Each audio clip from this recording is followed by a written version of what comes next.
This is Heartbeat of History, and I'm going to be reading The Call of the Wild.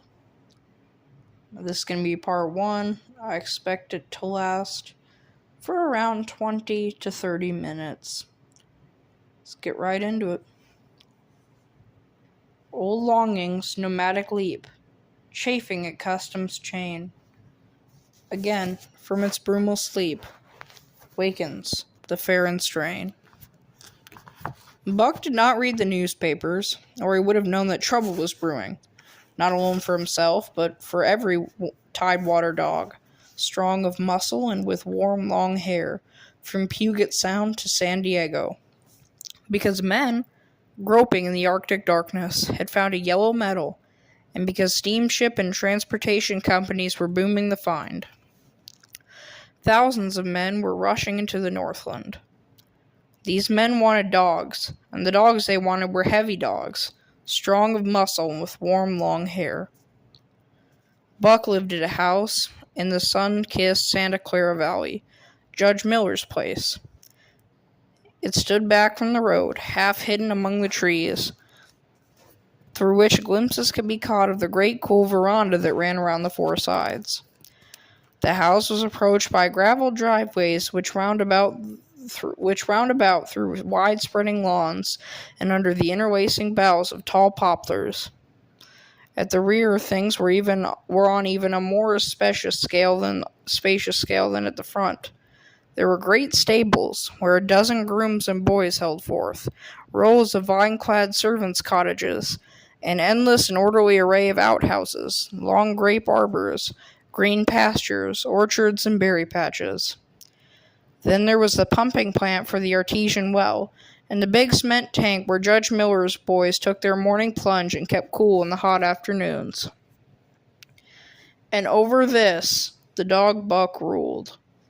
Here he was born, and here he had lived the 4 years of his life. It was true, there were other dogs.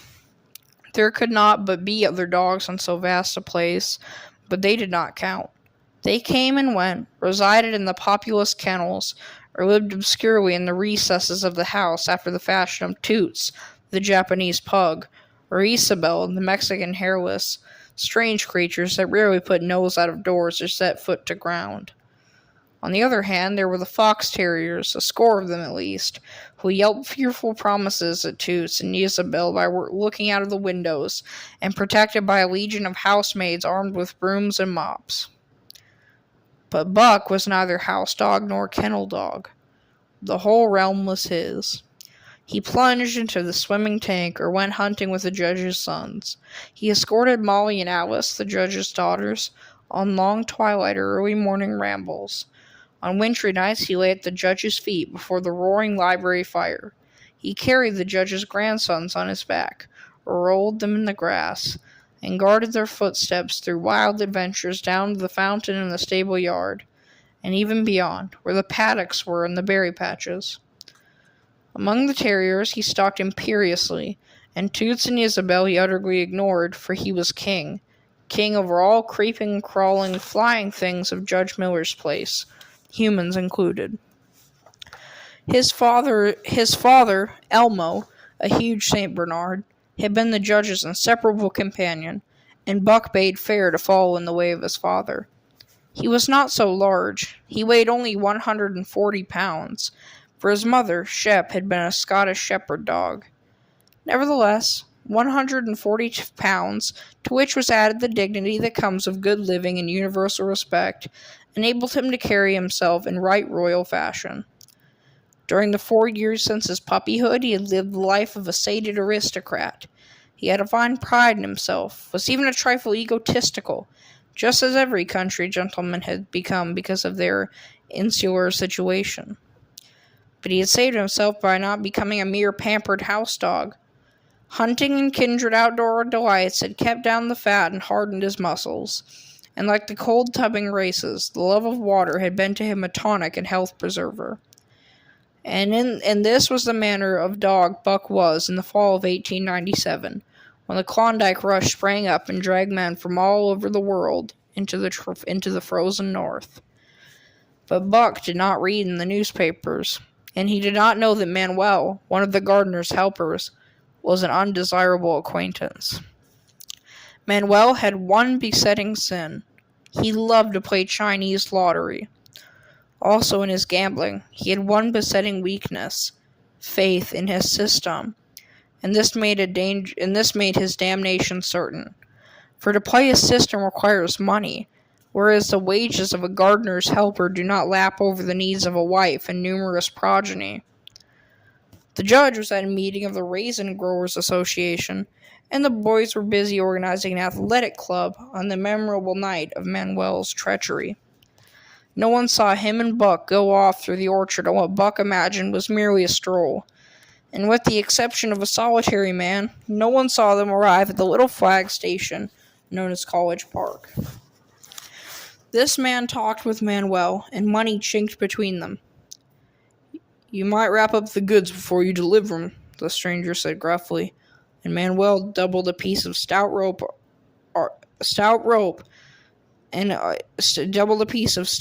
on his neck under the collar. "Twist it and you'll choke 'em plenty," said Manuel, and the stranger grunted a ready affirmative. Buck had accepted the rope with quiet dignity. To be sure, it was an unwanted performance, but he had learned to trust in men he knew and to give them credit for wisdom that outreached his own. But when the ends of the rope were placed in the stranger's hands, he growled menacingly. He merely intimated his displeasure, in his pride believing that to intimate was to command. But to his surprise, the rope tightened around his neck, shutting off his breath. In quick rage, he sprang at the men who met him halfway, grappled him close by the throat, and with a deft twist threw him over on his back. Then, when the rope tightened mercilessly, while Buck struggled in a fury, his tongue lolling out of his mouth and his great chest panting futilely. Never in all his life had he been so vilely treated, and never in all his life had he been so angry. But his strength ebbed, his eyes glazed, and he knew nothing when the train was flagged, and the two men threw him into the baggage car.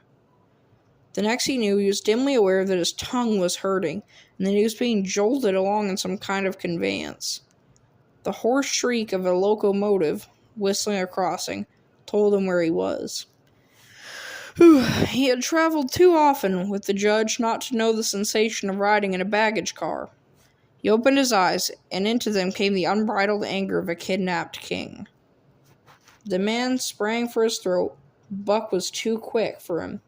His jaws closed on the hand. Neither did they relax till his senses were choked out of him once more. "Yep, has fits," the man said, hiding his mangled hand from the baggageman, who had been attracted by the sounds of struggle. "I'm taking him up for the boss to Frisco. A crack dog doctor there thinks he can cure him."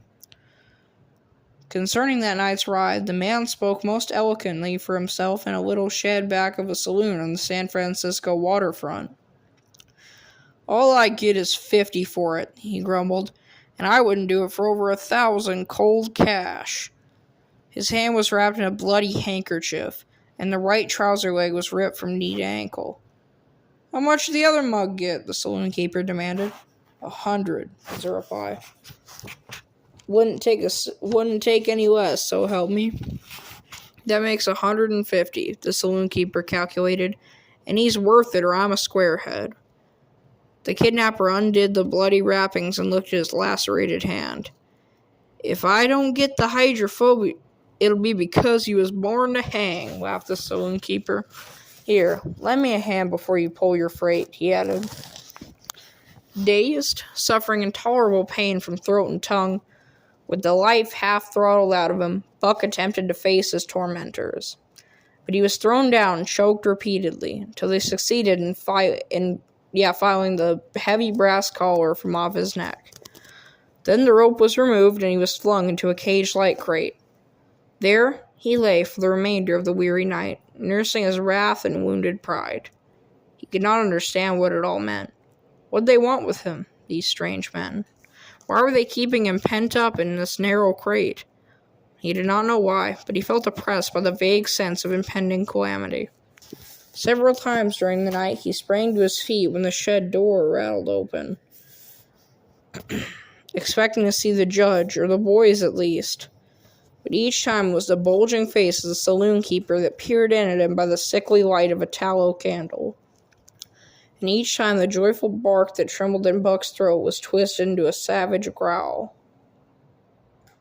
The saloon keeper let him alone, and in the morning 4 men entered and picked up the crate. More tormentors, Buck decided, for they were evil-looking creatures, ragged, and he stormed and raged at them through the bars. Philby laughed and poked sticks at him, which he promptly assailed with his teeth till he realized that was what they wanted, whereupon he lay down sullenly and allowed the crate to be lifted into a wagon. There he and the crate in which he was imprisoned began a passage through many hands. Clerks in the express office took charge of him. He was carted about in another wagon. A truck carried him, with an assortment of boxes and parcels, upon a ferry steamer. He was trucked off to the steamer into a great railway depot, and finally he was deposited in an express car. For 2 days and nights this express car was dragged along at the tail of shrieking locomotives, and for 2 days and nights Buck neither ate nor drank. In this anger he met the first advances of the express messengers with growls, and they retaliated by teasing him. When he flung himself against the bars, quivering and frothing, they laughed at him and taunted him. They growled and barked like detestable dogs, mewed and flapped their arms and crowed. It was all very silly, he knew, but therefore the more outrage to his dignity, and his anger waxed and waxed. He did not mind the hunger so much, but the lack of water caused him severe suffering and fanned his wrath to fever pitch. For that matter, high-strung and finely sensitive, the ill treatment had flung him into a fever, which was fed by the inflammation of his parched and swollen throat and tongue. He was glad for one thing. The rope was off his neck. That had given them an unfair advantage, but now that it was off, he would show them. They should never get another rope round his neck. Upon that he was resolved.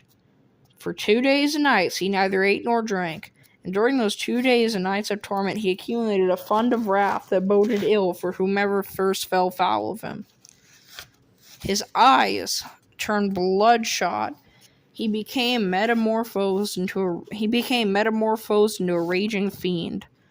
So changed was he that the judge himself would not have recognized him, while the express messengers breathed with relief as they bundled him off the train at Seattle. 4 men gingerly carried the crate from the wagon into a small, high-walled backyard. A stout man with a red sweater that sagged generously at the neck came out and signed the book for the driver. That was the man, Buck divined, the next tormentor, and he hurled himself savagely against the bars.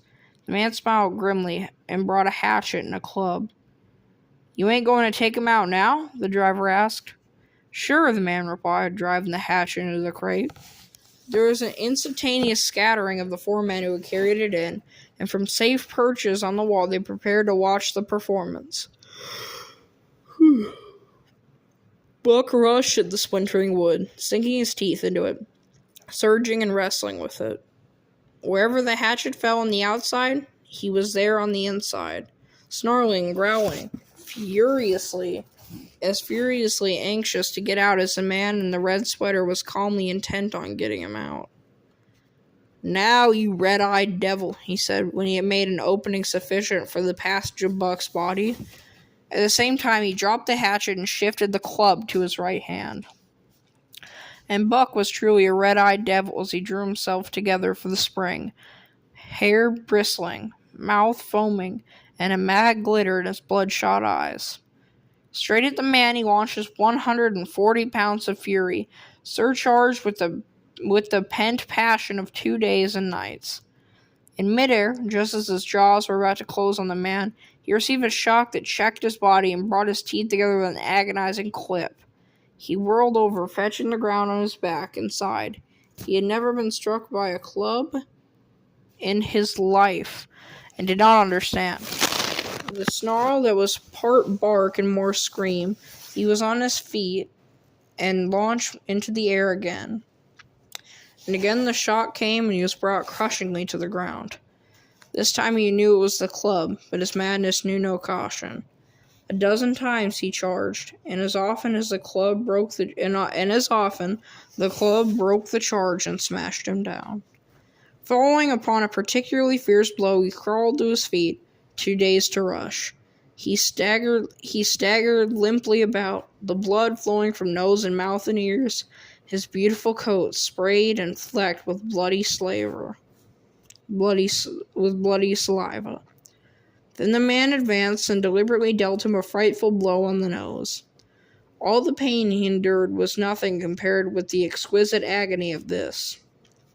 With a roar that was almost lion-like in its ferocity, he again hurled himself at the man.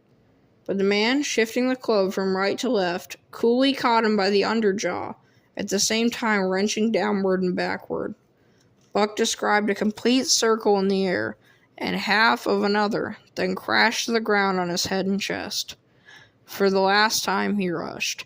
The man struck the shrewd blow he had purposely withheld for so long, and Buck crumpled up and went down, knocked utterly senseless. "He's no slouch at dog breaking, that's what I say," one of the men on the wall cried enthusiastically. "Druther break cases any day, and twice on Sundays," was the reply of the driver as he climbed on the wagon and started the horses. Buck's senses came back to him, but not his strength. He lay where he had fallen, and from there he watched the man in the red sweater. "Answers to the name of Buck," the man quoted from the saloon keeper's letter, which had announced the consignment of the crate and contents. "Well, Buck, my boy," he went on in a genial voice, "we've had our little ruction, and the best we can do is to let it go at that. You've learned your place, and I know mine. Be a good dog, and all go well, and the goose hang high. Be a bad dog, and I'll whale the stuffing out of you. Understand?" As he spoke, he so fearlessly patted the head he had so mercilessly pounded, and though Buck's hair involuntarily bristled at the touch, he endured it without protest.